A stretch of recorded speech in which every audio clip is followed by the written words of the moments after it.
બોલો જય સિકોતરમાં. સિકોતરમાં એટલે વહાણવટી માં, જે સાગરમાં ડૂબતા વહાણને પણ હેમખેમ કિનારે લાવે છે. માના આ મનમોહક રૂપના દર્શન કરી લો. કહેવાય છે કે આ જે ભક્ત સાચા મનથી માની પાસે આવે છે તેની દરેક મનોકામના પૂરી થાય છે. મા સિકોતરમાના આશીર્વાદ હંમેશા આપણી પર અને આપણા પરિવાર પર સદાય રહે એવી પ્રાર્થના. જુઓ આ મનમોહક કેવા દર્શન અને શણગાર કર્યો છે. દીવા અને અગરબત્તીની સુગંધ આખું મંદિર મહેકી રહ્યું છે. માની આ કૃપા હોય તો અશક્ય કામ પણ શક્ય બની જાય છે. પણ તમે ઘરે બેઠા દર્શન કરી લો અને કોમેન્ટમાં જય સિકોતરમાં જરૂર લખજો. જય સિકોતરમાં, જય સિકોતરમાં.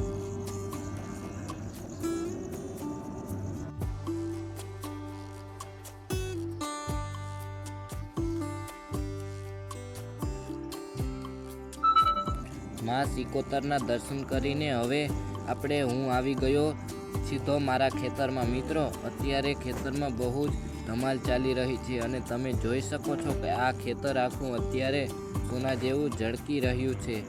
અને આ કારણ આપણું આ જીરું તૈયાર થઈ ગયું છે. ખેડૂત માટે તો આજ ના એવી સાચી કમાણી છે.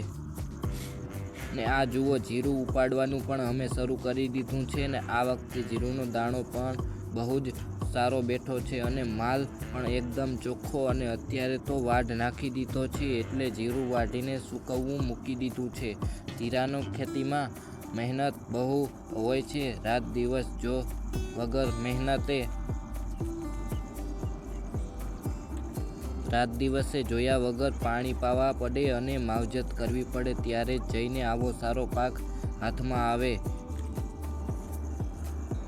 સવારથી ખેતરમાં જીરાનો વાઢ નાખતા હવે બપોર ચડી ગઈ છે અને કટકીને ભૂખ લાગી છે. તો હવે હું આવી ગયો છું જમવા માટે. આ જુઓ આજે જમવામાં શું છે, અને ગરમા ગરમ બાજરીનો રોટલો અને બટેકાનું શાક, દેશી શાક, ડુંગળી અને આ ઠંડી મીઠી છાશ.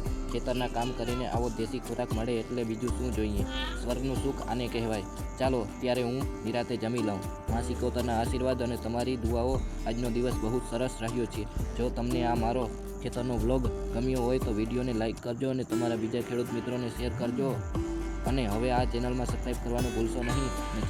જય માતાજી. હવે મળીશું નવા વિડીયોમાં.